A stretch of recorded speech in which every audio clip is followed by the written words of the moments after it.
Hoy nuestro invitado es el diputado santafesino Esteban Paulón, que ha tenido, yo diría, está en el centro de todas las polémicas que está sufriendo el gobierno, porque es denunciante en el escándalo Adorni, ha sido integrante de la comisión investigadora de Libra y ahora también está metido en la investigación de algo que puede terminar en un escándalo como los créditos a funcionarios y diputados del oficialismo del Banco Nación. ¿Cómo estás, Esteban? ¿Qué tal, Martín? ¿Cómo te va? Bien, bueno, gracias por atenderme un día como No, hoy por favor. que es feriado. Empecemos por Adorni. Primera pregunta más que obvia. ¿Por qué Adorni sigue siendo jefe de gabinete por estas horas?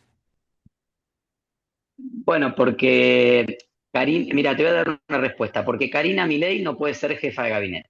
Manuel Dorni está ahí en la jefatura de Ujú. gabinete de ministros, que es el cargo fusible del presidente, no de los ministros, es el cargo fusible del presidente, porque Karina desearía estar y no puede. Porque si Karina fuera el fusible del presidente, se termina el gobierno. Imagínate que ante una crisis tuviera que salir Karina, Claro. ya lo han dicho públicamente. Javier Milei no podría estar allí sin Karina y Karina Ujú. obviamente no podría estar allí sin Javier. Y Manuel Adorni es quien mejor representa, quien más fielmente representa lo que Karina haría como jefa de gabinete en términos de toma de decisiones, de cuestiones vinculadas a los ministros y a la coordinación de los ministerios. Y de alguna manera terminó el gobierno en esta polémica en una situación muy incómoda. No pudiendo desprenderse de Adorni por la cercanía personal, política e instrumental que ocupa en el cargo de jefe de gabinete, pero también siendo un lastre para la imagen pública del gobierno permanentemente, ya hace casi un mes, en una dinámica que lejos de aplacarse va a ir empeorando, se va a ir generando con más intensidad en las próximas semanas a partir de la investigación judicial. Entonces, el gobierno está en un dilema Ujú. que no logra resolver, pero yo creo que en la intimidad y por las declaraciones de ciertos funcionarios, etcétera, está en vías de resolución, solo que están buscando la forma más elegante de dispensar a Dorni sin exponerlo y quizá en algún exilio dorado a un directorio de IPF o alguna embajada, y por otra parte buscar algún nombre o alguien que pueda cumplir ese rol con la misma fidelidad que lo cumple Manuel Adorni. ¿Podría existir una suerte de solución intermedia y es que Adorni conserve el cargo de jefe de gabinete pero deje de ser vocero? ¿O es ¿Pero para tarde qué? para eso? ¿O es tarde? Mira, la mayor habilidad y pericia de Adorni no es el manejo de la administración pública. O sea, nadie cree que Adorni sea una persona con mucha Ujú. pericia para coordinar los ministerios en un gobierno que tiene una dinámica que no pasa por el jefe de gabinete, pasa por las decisiones del presidente y por las decisiones de Karina Milei. Entonces, Manuel Adorni sin el cargo de vocero es un cargo totalmente inútil, es una figura decorativa. Podría ser, pero sigue arrastrando con su mala imagen al gobierno y no resuelve nada práctico. Y cuando vos pensás, Martín, que hace 2 semanas, semana pasada, perdón, Sí. el miércoles hay una última conferencia de prensa de Adorno, donde finalmente sale todo mal, lo que podía salir mal. Ujú. Se dice que pagó los pasajes a Punta del Este, al otro día lo desmienten el piloto y la secretaria de la empresa. Reconoce el departamento de Caballito, que era un secreto a voces, pero todavía no había aparecido. A partir de esa revelación aparece una operación muy sospechosa, muy parecida a lavado de activos, a partir de la cual él compra ese departamento. Se pelea con el Discúlpame, periodismo. es una operación bastante parecida a la que en su momento explicó Vidal cuando compró también hizo esa controvertida operación de compra de un departamento en la isla en Buenos Aires. Exactamente, con una sola diferencia. Acá aparece dos personas que intermedian para bajar ficticiamente el costo del Mm. departamento para Claro, que Adorni lo pueda comprar más barato y le sea más fácil de explicar. La participación de las dos jubiladas, solo por 4 meses, en esta operación inmobiliaria, a efectos de poner en una escritura que ese departamento que vale más de $400.000 en realidad fue comprado a 200.000 y Adorni después lo recompra a 230.000 y ellas le dan la hipoteca por $200.000, es un ficticio abaratamiento del precio del departamento. Vidal, la operación de Vidal va directa, la de la claro. dueña a ella con una hipoteca. En este caso aparecen estas dos personas, que es lo que tiene que ir a explicar la escribana y qué es lo que la puede complicar a Adorni. Vos fíjate que en la conferencia de prensa del miércoles pasado, como te decía que salió todo Sí. mal, El horizonte era el 29 de abril. Adorni anuncia, voy al Congreso el 29 de abril, o sea, no renuncio a nada. Ujú. Milei dice, yo lo voy a acompañar, nos mandan las preguntas nos mandan el petitorio para que elaboramos las preguntas, ya están presentadas, 4.700 preguntas para el jefe de gabinete, todo en marcha. En la conferencia de prensa inexistente del miércoles pasado, Sí, suspendida por una reunión de trabajo con el presidente, la ratificación es bastante más tibia. Se reunió para abordar temas de cómo va a agenda. encarar el tramo final de la segunda parte del gobierno. Una expresión rarísima que nadie entiende, que es el tramo final de la segunda parte del gobierno. ¿De qué final? Si quedan 2 años por delante. Y a su vez le marca la agenda por 3 días. 6, 7 y 8 de abril, y el 8 declara la escribana. O sea que de ratificarlo por un mes hasta el 29 de abril, pasaron a ratificarlo hasta el 8 de abril, que declare la escribana, y veremos a partir de lo que diga la escribana si se abre la declaración testimonial también de las jubiladas y si aparecen algunos otros delitos que hoy no tenemos en el radar. A ver, si uno tendría que resumir este caso, eh, bueno, Adorni tiene un nivel de vida, un nivel de gastos, y un nivel de inversiones que no se condice con el dinero que gana. Básicamente es eso como lo hemos visto en otras oportunidades. Ese dinero que Adorni hasta ahora no justifica, pero que evidentemente ha tenido disponible, ¿no? Para la compra de la casa del country, para la compra del departamento de Caballito, para la compra del pasaje en primera clase a New York, el vuelo a Punta del Este. Esa plata, ¿de dónde puede salir? Puede salir que, tengo entendido que él es director en YPF y todavía hay dudas sobre si cobra o no cobra, que eso podría haberlo explicado y ya estaba. Algunos empezaron a plantear la idea, y acá te meto en el otro tema que me interesaba hablar también, que es Libra, ¿sí? Pudo haber tenido algo de allí o de cualquier otro lado, no sé. Digo, pero esas son serían las dos variantes. A ver, una que a mí me parece bastante probable, que es la que yo hice pública, una sospecha apenas se conoció lo del pasaje en primera Ujú. y el viaje a Punta del Este, es sobresueldos como en la época del menemismo. Sí. Eh, es difícil pensar que personas que ganan de a decenas de miles de dólares por mes en el mercado de capitales, no es el caso de Adorni, que nunca fue un economista especialmente hábil y destacado, pero sí muchos del equipo económico, vengan a ganar 2,5 millones, 3 millones de pesos Argentina, con lo cual no pagan siquiera la cuota del colegio de los hijos. Entonces, ahí evidentemente hay algún mecanismo, puede estar registrado bajo la forma de gastos de representación, digo, como una caja chica del gasto cotidiano que muchas veces pasa en muchos gobiernos y Bueno, con los cuales en la época de Menem, a la que vos te estabas refiriendo con ese caso que terminó de resolverse, creo que el año pasado, cuando se hace muy poco extinguió. una condena a Caballo, que es uno de los pocos Claro, vivos, de los que exactamente. quedaron vivos.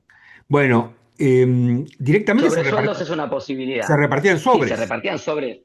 Bueno, por eso, puede haber un esquema de un sobresueldo en la forma de gastos de representación, caja chica, etcétera, que eso puede estar registrado y a partir de allí, Ujú. dependiendo del criterio administrativo y de rendición de cuentas, podría estar pagando hasta el alquiler, las expensas o una compra de supermercado.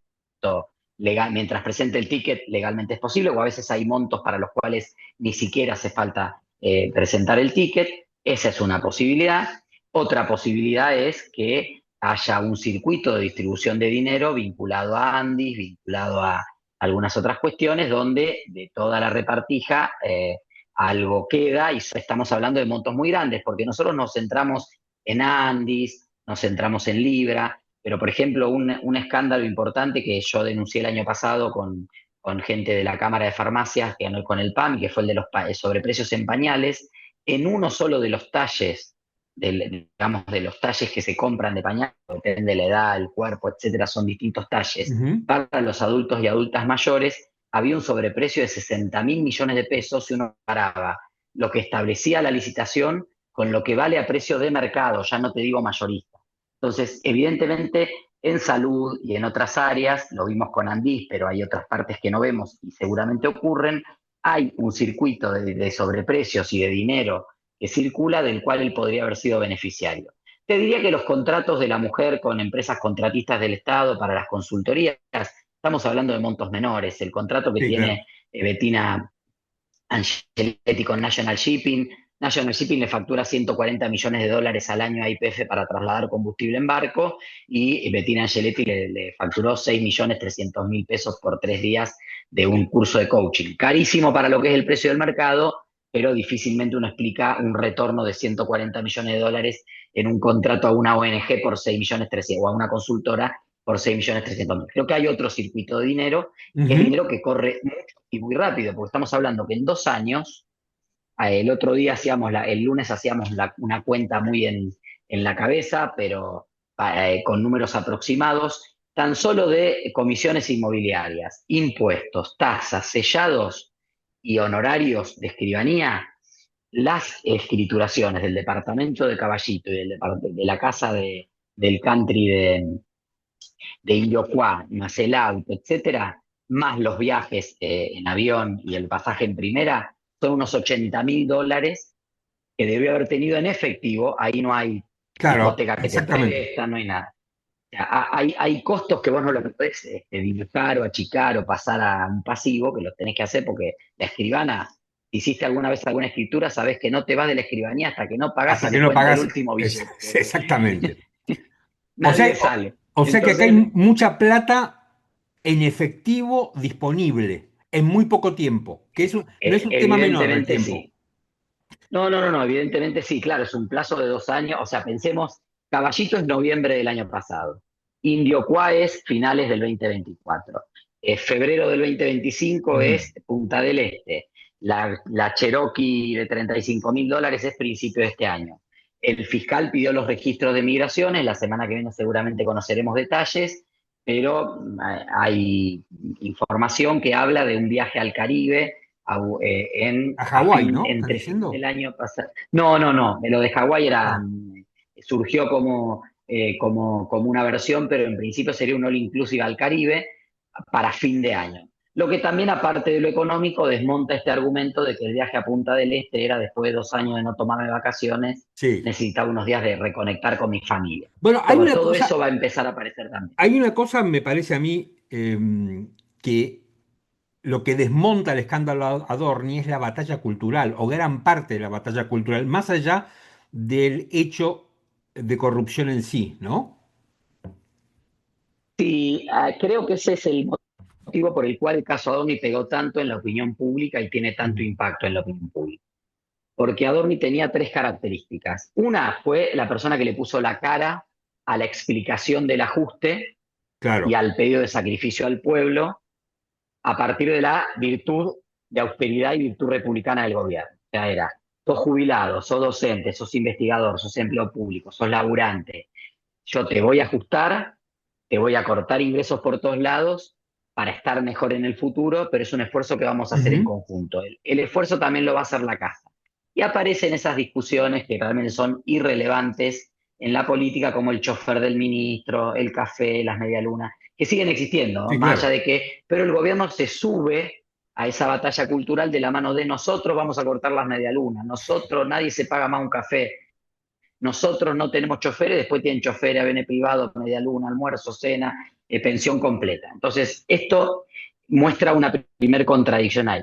Segunda contradicción, es una persona que estigmatizó a muchos de los sectores que Claro. la pasaron muy mal. Las pensiones por discapacidad eran todos ladrones, los del Garrahan unos ñoquis, en las universidades se estudia el ano de Batman, todo eso fue en la cara de Adorno. La tercera característica me parece que es la que pega mucho y tiene que ver con el incidente del deslomado, del deslomamiento, es que la gente percibía en Adorni un tipo común, un tipo que laburaba en el sector privado, que era periodista, que era uno más de nosotros, alguien de Claro. clase media que la pelea, que había podido comprar un departamentito en Parque Chacabuco con un crédito de la ciudad, como tantas familias. Que entonces, y de golpe, cuando aparece la imagen de él subiéndose a un avión privado, ya no hay manera de que la sociedad piense que Adorni es uno de nosotros. Adorni, en el mejor de los casos, era uno de nosotros y en cuanto llegó al poder, se sirvió del poder para hacerse rico y para abrazarse a todos los privilegios. Em, a ver, esta es la diferencia sustancial de por qué el escándalo de Adorni pega y el de Libra es un poco incomprensible, ¿no? No se termina de Y entender lo de Libra y vos, bueno, fuiste parte de la Y, comisión investigadora. sí, también por la percepción de el dinero público. Claro. En Libra, la gente dice, y Milei lo promocionó. Una parte importante de la sociedad cree que sin Milei no habría habido Libra, y esto es efectivamente así, no habría tenido el impacto, no habría movido el O dinero, no sea, se habría sería valorizado un tanto. partícipe necesario de un posible delito de estafa. Exactamente, pero ahí no se ve claramente cuál es el recurso público que se usó. Porque que haya tuiteado de un celular sentado en Olivos, por supuesto, constituye que en su rol de, porque, ¿qué decimos nosotros? La investidura presidencial es 24/7, Claro. sino cuando viaja a recibir un premio personal del Instituto no sé, Václav no sé cuánto en Praga, que se lo pague él, que no lo paguemos todos. Si Milei tiene seguridad 24 horas, si Milei a donde viaja viaja en autos oficiales, si Milei se sube al avión para ir a cosas personales y políticas, siempre con los recursos públicos, es porque la investidura presidencial es un cargo 24/7. Ujú. Ahora en la sociedad eso está claro, pero no queda tan claro si tuitear usando la Wi-Fi de Olivos implica que le estás haciendo un uso a un recurso público. Por eso lo de Libra no se puede entender, aparte el mundo cripto nos queda lejos, a Claro. todos nos queda todavía con una cosa, mercado de capitales, no se entiende mucho de qué trata, todos tuvimos que ponernos a investigar más allá de la presunción inicial de que había, Ujú. en mi caso, una presunción de que había una estafa la formulación del tuit, por lo que decía, por los involucrados, por lo raro que sonaba todo, pero tuvimos que estudiar para determinar que efectivamente hay elementos para intuir una estafa en el mundo cripto. La mayoría de la sociedad no termina de entender. Ahora, en cuanto aparezca que una de esas billeteras transfirió dinero en dólares y eso terminó en el bolsillo de Karina o de Javier Milei, ahí eso, por eso las revelaciones del dispositivo de Novelli Ujú. le dieron un nuevo impulso a la causa. Porque ahí sí empieza a parecer que Novelli dice yo le pago tantos miles a Milei por mes, yo le pago tanto a Karina, yo le voy a dar, Pero aparece un contrato con un monto discúlpame, de dinero. eso era anterior a que Milei fuera presidente.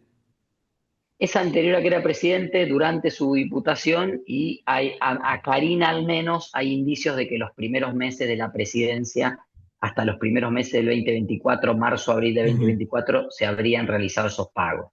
Pero aparece un contrato comprometiendo dinero, entonces empieza a tomar un poquito más de forma porque se empieza a ver de dónde es donde se manotea.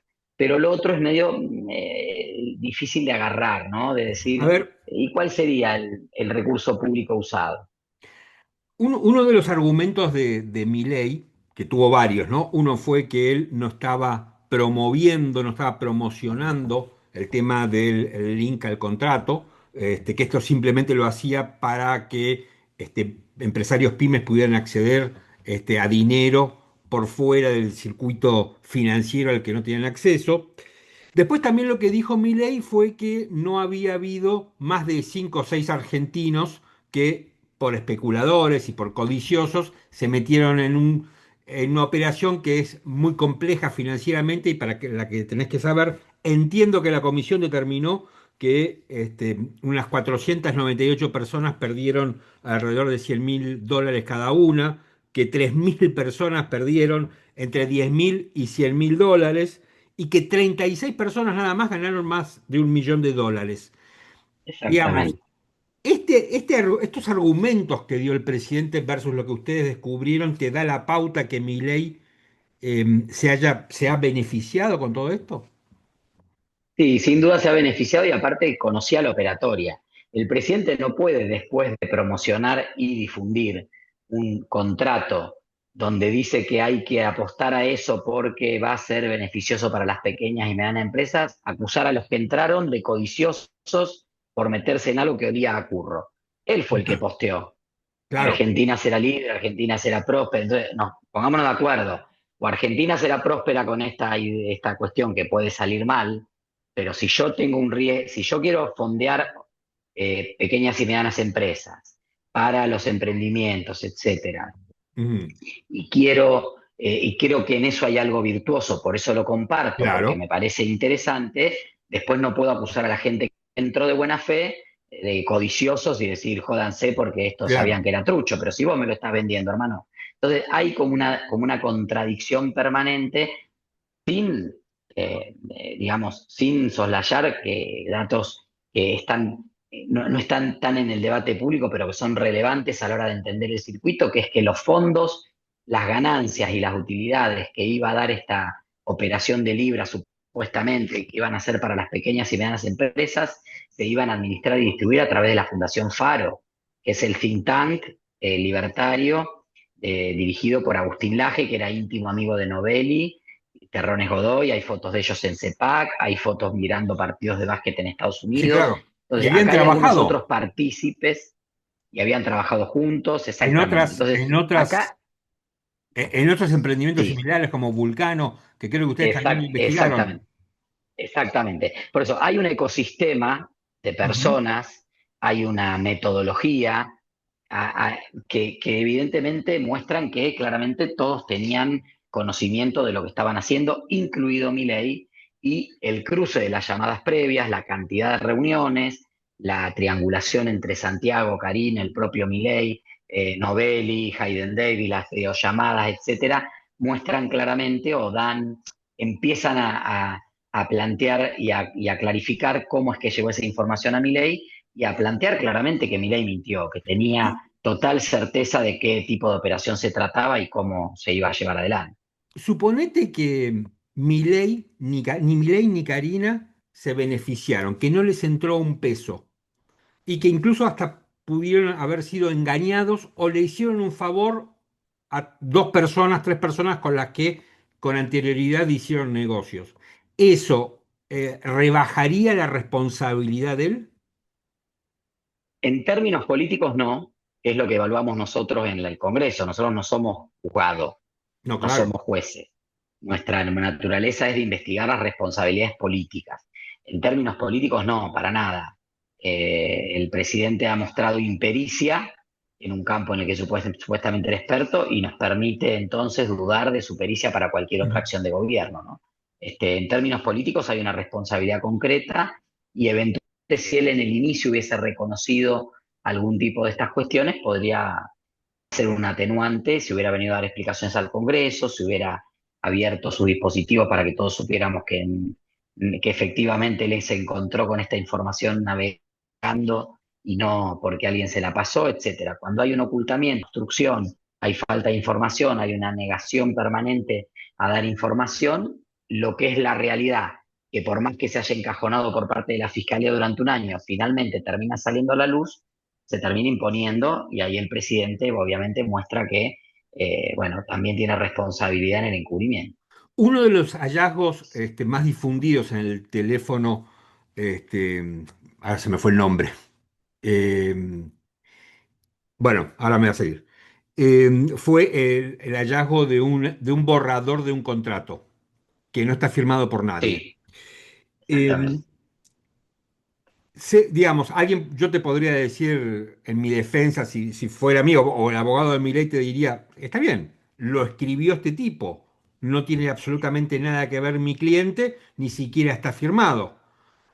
¿Ustedes pudieron hallar alguna correlación entre la conducta de Milei y Karina con lo que dice ese contrato? Porque para que haya un contrato no hace falta un papel firmado, puede haber un contrato en forma Exactamente. oral, y me parece importante este punto.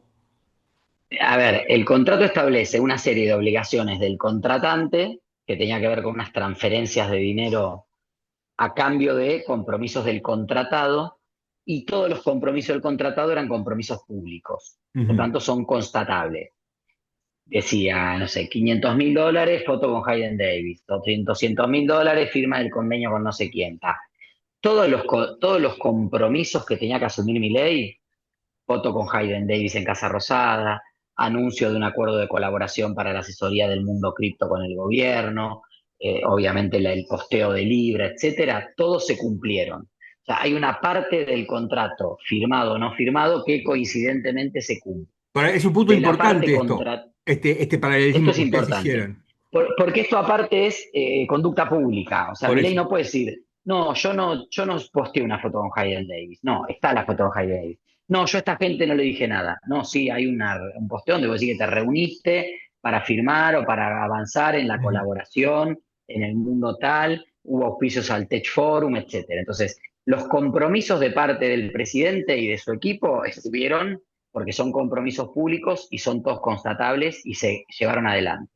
Los compromisos de la parte contratante, que eran transferencias de Sí. dinero, están acreditadas en billeteras virtuales y en distintas transferencias que no se pudo machear todavía hacia dónde fueron, que es lo que tendría que estar haciendo el fiscal en este momento, buscando cómo une las líneas de puntos. Porque yo tengo una serie de transferencias a partir de las cuales una persona iba a asumir un compromiso público. Ujú. Todas las transferencias se hicieron, todos los compromisos públicos se hicieron. Bueno, hay que unir Los las líneas de puntos, puntos claro. para ver si efectivamente esas transferencias llegaron ahí o por una bendita casualidad coincidió justamente esos montos, ¿no? Puede haber casualidades, obviamente, son varias casualidades, así que cuesta un poco, y sobre todo porque varias de esas transferencias terminaron yendo a una billetera virtual de un jubilado que no debe tener idea de lo que es una criptomoneda.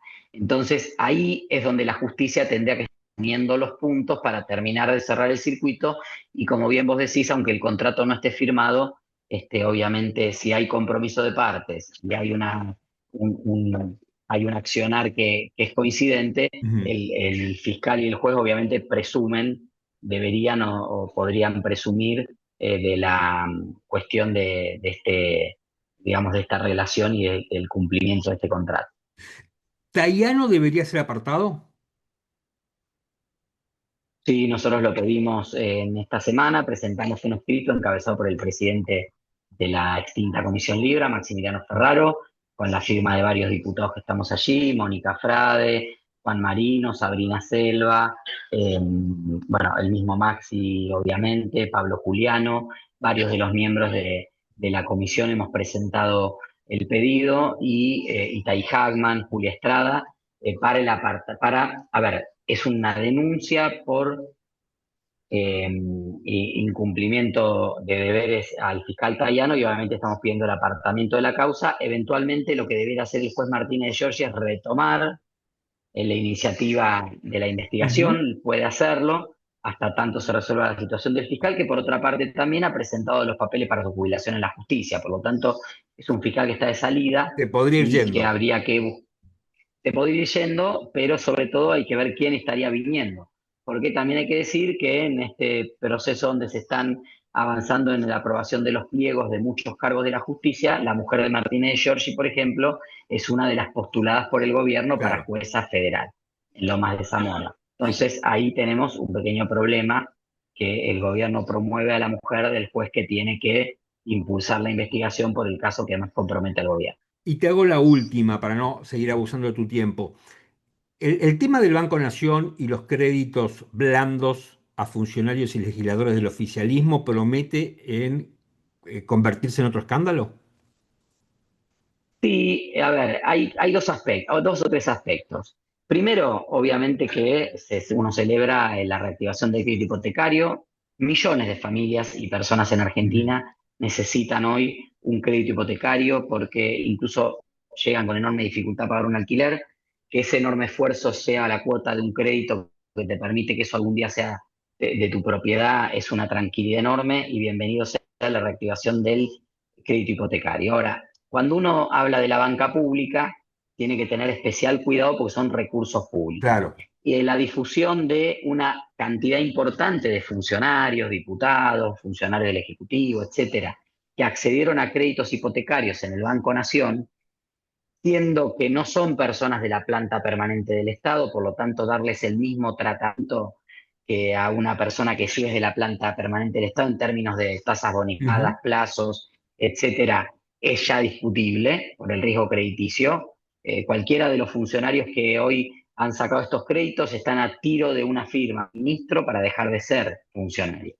En segundo lugar, observamos con extrañeza que cuando uno simula en la aplicación del Banco Nación, de acuerdo a determinado nivel de ingresos, los montos máximos a los que podría acceder en base a la cuota, muchos de estos créditos triplican el monto máximo que les Claro. permitiría el ingreso como funcionarios públicos, que es el ingreso que tienen garantizado y sobre el cual el banco podría trabar un embargo o traba el descuento automático de la cuota, ¿no? Y obviamente lo que estamos planteando nosotros a partir de una batería de proyectos es investigar y hemos pedido informe al Banco Central, al Banco Nación y al Ministerio de Economía sobre las condiciones en las cuales fueron otorgados estos créditos, la comparativa con créditos que se han Ujú. otorgado con ingresos similares a otras personas. Hoy hay mucha gente, esto es un sistema, en la aplicación o en la página del Banco Nación es información pública. Cualquiera puede simular, más allá de que después no te lo den. Vos pones tu ingreso, pones lo Sí, que querés sacar. Aparte, el crédito hipotecario cubre el 75% de la compra del inmueble. O sea que un funcionario del Banco Central al cual se le otorgó un crédito de unos 400.000 dólares está comprando una propiedad de 500.000 dólares. Tenía ya 100.000 dólares ahorrados o tiene de dónde sacar otros 100.000 sí, claro. dólares para completar la operación porque es hasta que no entregas la escritura o el boleto de compra-venta, obviamente no avanza la posibilidad de que se te otorgue ese crédito hipotecario. Entonces, hay sospechas, hay un deber de transparencia extrema cuando se trata de recursos públicos y funcionarios públicos, porque puede haber conflicto de intereses, Ujú. puede haber uso indebido de influencias políticas, etcétera, y es lo que estamos tratando de investigar. Obviamente, en redes en estos Recién días empieza. hay caza de brujas. Esto recién empieza, aparte a todos nos están carpeteando lo que le demos a la tarjeta, lo que demos a Mercado Todo. Pago, lo que demos a todo el mundo. Está muy bien, los funcionarios públicos tenemos el deber de la transparencia, por eso nuestras declaraciones juradas son públicas y tenemos la obligación de explicar el nivel de gastos que tenemos. Obviamente, hay llamativamente en diputados, en funcionarios, muchos acercados al Ministerio de Economía y sin Ujú. antecedentes de créditos, de propiedad o de ingresos consistentes con estos créditos, hay una sospecha social por la angustia que genera la imposibilidad de millones de personas y de familias en Argentina de acceder a este tipo de créditos. Una de las directoras del Banco Central, exdiputada Carolina Píparo, me contestaba por redes a un posteo que hice yo sobre el tema, que el Banco Nación había entregado 27.000 créditos hipotecarios. Bueno, esos 27.000 créditos hipotecarios, por supuesto, bienvenido que se haya reactivado el crédito hipotecario, es un número importante para esas 27 personas o familias, insignificante para lo que es el déficit habitacional en Argentina en este momento y a las posibilidades de que muchas personas tendrían en condiciones similares a acceder a este tipo de crédito.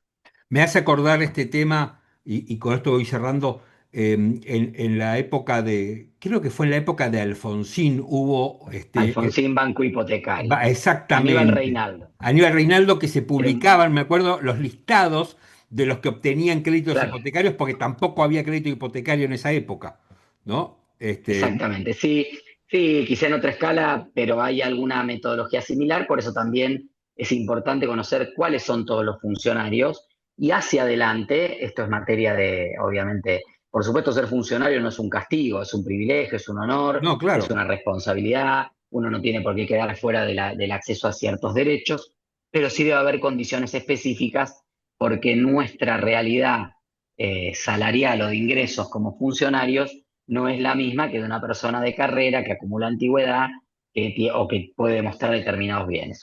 Yo el día que termino de ser diputado no tengo el mismo ingreso que tenía como diputado. Entonces, darme un crédito a mí a 30 años adelante, si no puedo demostrar ingresos por otro lado que van a respaldar el pago de esas cuotas, y es un poco temerario y tiene un riesgo crediticio que no se corresponde con las bajas tasas que se aplican a este tipo de crédito. Esteban, muchísimas gracias por esta charla. Gracias a vos, Martín. Un abrazo. Abrazo grande.